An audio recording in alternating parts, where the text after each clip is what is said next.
What's the most disturbing secret you've discovered about someone close to you? Story 1. The 24 hours before my dad passed away, stage 4 lung cancer, he was in the ER and then the ICU, and we were unable to be with him because of hospital COVID rules. My mother, sister, and I had been texting and calling him all day and got no response. My mother even called the hospital and spoke with one of his ICU nurses who said he was awake and communicating fine. He passed away very quickly at 3:30 a.m. the next morning. We were allowed to be at his bedside, but by then he was no longer conscious. So we said our goodbyes and he was gone. Later that morning, while my mom slept, I was calling cremation services to schedule his body for pickup at the hospital and going through his bag of belongings the hospital had returned to us. His phone was there and I wanted to read all our texts and take some comfort in my last words to him. I opened his phone and all our texts had not been read. Not mine or my mom and sister's. I thought this was so odd, but figured he must have been suffering so much he couldn't find the strength. I began to scroll through his apps and noticed a chat app I'd vaguely heard of. I can't recall the name, but it essentially works like WhatsApp. I opened the app and saw a single contact with a female name. So I started reading and realized my dad had been cheating with this girl hourly for the last 24 hours and as far back as I could scroll. He was calling her princess and telling her he loved her. And she was saying she was scared for him and wanted to know what was going on, why he was in the ER, etc. I scrolled back enough to know that this was someone he was having at the very least an emotional affair with. My grief was completely hijacked by hurt and anger, and a week later I tracked the girl down and spoke to her via DMS and found out she was a 19-year-old girl. She was 17 when they met. He was her high school bus driver, and she told me they had been dating for almost 2 years. My dad was 65 years old when he passed away and dated someone younger than his grandchildren, someone he chose to spend his last moments with and say his last goodbyes to. I hope it made him happy, but it sure is a crappy secret to live the rest of my life with. A secret that will forever overshadow my entire relationship with my dad, with no chance to ever speak to him about it. It's the one secret I wish I'd never found out. Story 2. I don't know how disturbing this is. It turned out pretty fantastic for one, but not for another. I was adopted and told a silly magical story about my birth parents that most certainly didn't seem true even when I was a child. At 57, I learned I was the result of a college affair between a very serious Jewish young man and a very Baptist young woman who was rushed off to a home for wayward girls to give birth. He followed her there many states away, begging her to keep me and live a life together. But their families both said absolutely not. Jewish people were not viewed as white in the mid-60s, and her family most certainly did not want her to marry a non-white. Plus, she was a very committed Christian and didn't want to convert to Judaism. So off I went into another family. I recently discovered 3 loving half-siblings, and we're all pro or semi-pro musicians and get along well. I never got to meet my mother. She passed away a year before I searched her. My father is out of the picture and wants to be left alone, and I'm fine with that. I am grateful for the love he gave me. It was enough. Another person that was in my non-bio family was also adopted, and she was older than me. She tracked down her mother later in life, too. She was in a hospital and had been since the day she was born holistically disabled. Physical, mental, cognitive, learning, and sensory, and was raped by an orderly. And she discovered she was the result. The endings to our search are not always happy. Reply 1. I am an adoptee and have found my biological mother. She never talked about how she became pregnant with me, nor did she give me the name of my biological father. She has since passed away. Sometimes I think that I may be better off not knowing.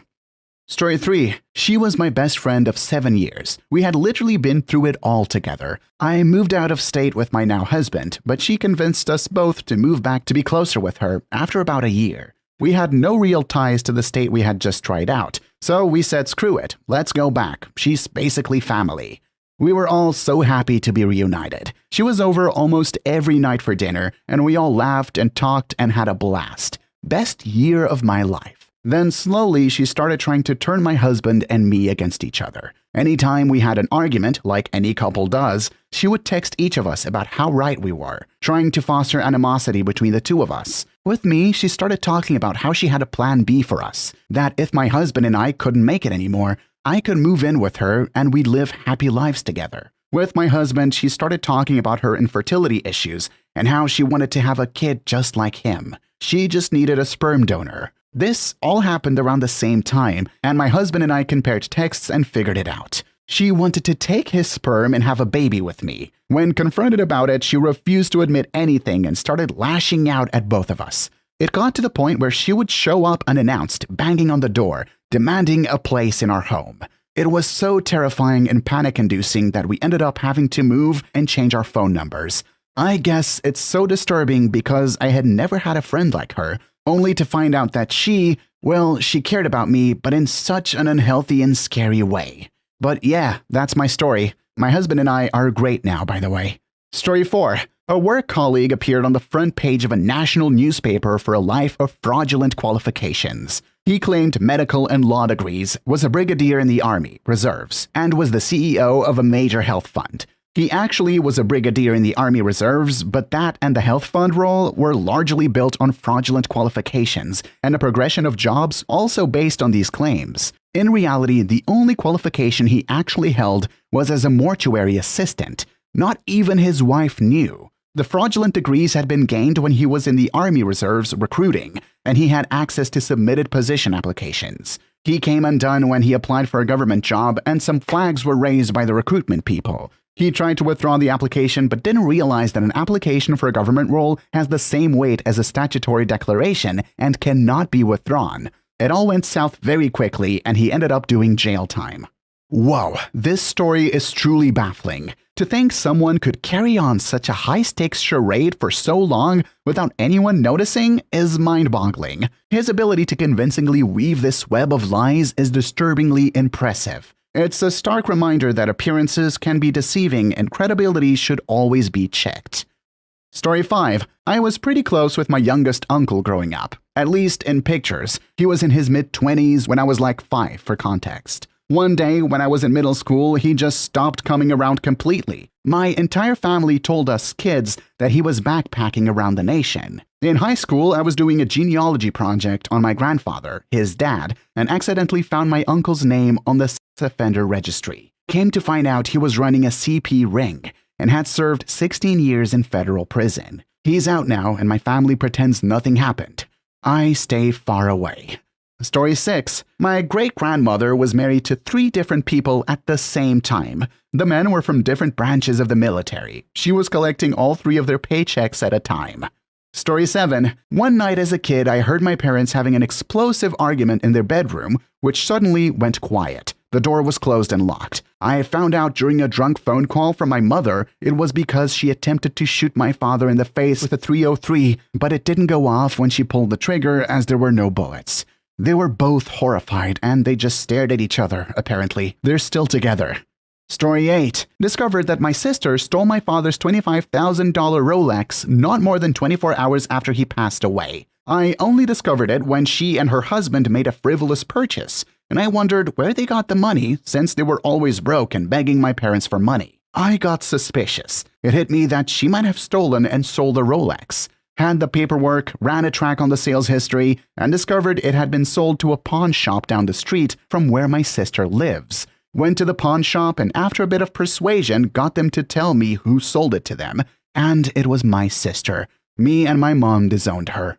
Reply 1. As my grandmother took her last breath, she lay there on her bed in her room alongside my mother, sister, brother, aunt, and me. She was an amazing woman, and it was a terribly sad event to lose her. My aunt began putting lotion on her hands, and at the time, I don't think any of us thought much of it. I think I recall thinking, "Aw, that's sweet." It was a little strange, but I just thought she was doing it because my grandma's hands may have looked dry, and it was maybe the last time she'd ever be able to do something like that for her. My sister yells out in a very angry, aggressive tone, "You bitch!"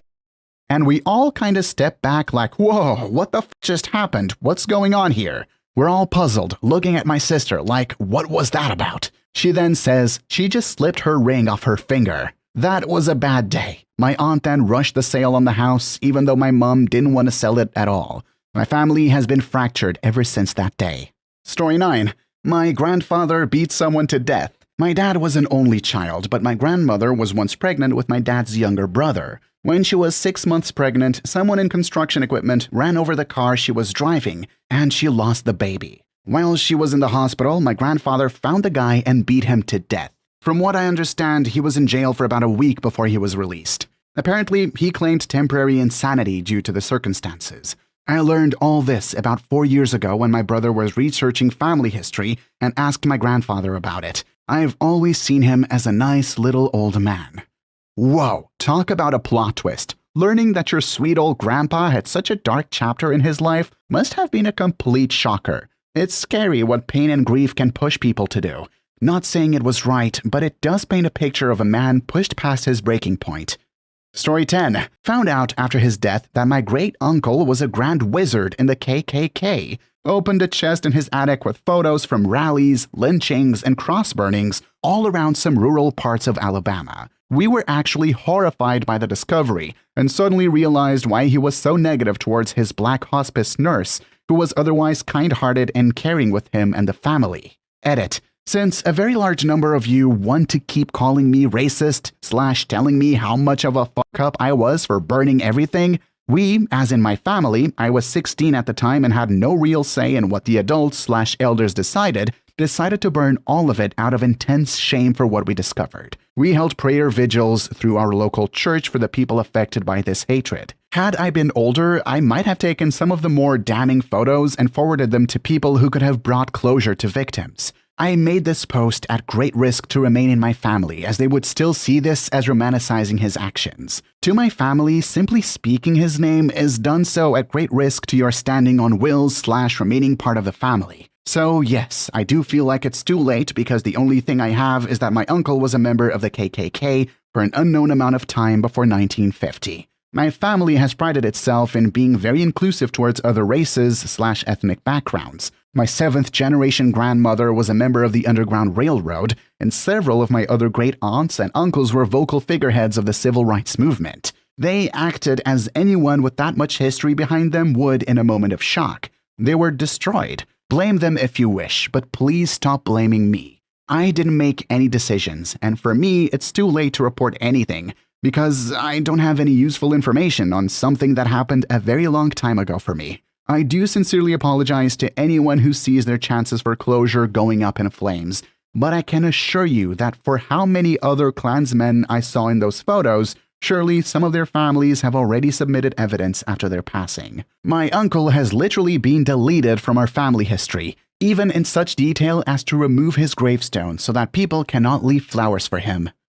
Story 11. My brother was stealing money from his father, who had dementia. This went on for over a year, and then I found out about it because the bank that had my father's mortgage called me wondering why it hadn't been paid in 6 months.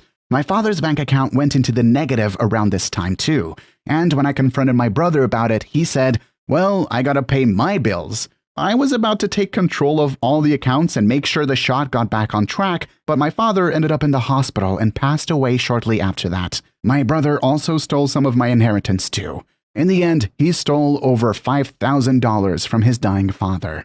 Story 12. So my grandmother, who's been estranged from my family for a very long time now for a multitude of reasons, has this weird thing where she has to share food with people. Are you ordering steak at the restaurant? Well, oh boy, she's gotta order the same thing even if she doesn't like it. Try her drink, it's really good. Take the first bite of chicken to let her know if it's any good. This always really annoyed me because I hate sharing food. One day I brought it up to my mom and she was like, "Oh yeah, Grandma is afraid of being poisoned, so she wants other people to try it first." So let me get this straight. Grandma thinks someone is trying to poison her, so she has me trying the food first? And it makes so much sense looking back because she literally would not take a bite of anything she ordered until someone else had a bite first. Thanks, Grandma. Story 13. After my husband passed away in 2020, I found out he had been having an affair with a 30-year-old. He was 55. She apparently aborted his baby, and everything he told me about his prior life was a lie. A second marriage for both of us. And he had been having fun with men since he was in his early 20s. To sum it up, I didn't know this man at all. We had been together for 10 years and married for 6. Story 14. While my cousin was walking around with her son in the woods, she came across a hunting stand, climbed it, and found a pair of binoculars. Sitting straight forward and lifting the binoculars to her eyes, she saw her own bedroom window. Let's be logical here. If it was a legit hunting stand, it was facing and closer than 500 feet to a residence, which is illegal and means it had to come down with prejudice. If it was a peeping Tom, well, it had to come down with prejudice. So, when my brother and I visited not long after, she showed us where it was. We tore it down and literally wrapped it around a couple of trees, bent the to complete uselessness. I got an angry call the next day. "Did you tear down my hunting stand yesterday?" "Yeah, I did." "That was your uncle's, her mother's brother." Turns out my cousin reported it to the family and they ignored the issue. When the uncle was asked, he said there was just an old tree house out there. Even when he was exposed, they didn't really care since they were more upset about the damage we did. Suffice it to say, I have written off most of that side of the family. That's some messed up family dynamics right there. How creepy and unsettling it must have been for your cousin to spot her own bedroom window from that hunting stand. And your family's reaction to it, rather than supporting her, is so disappointing. Good on you and your brother for stepping up and taking down that stand. Please leave your story down below in the comments. I would absolutely love to make a video about them in the future. And also, don't forget to like and subscribe. And until next time, peace.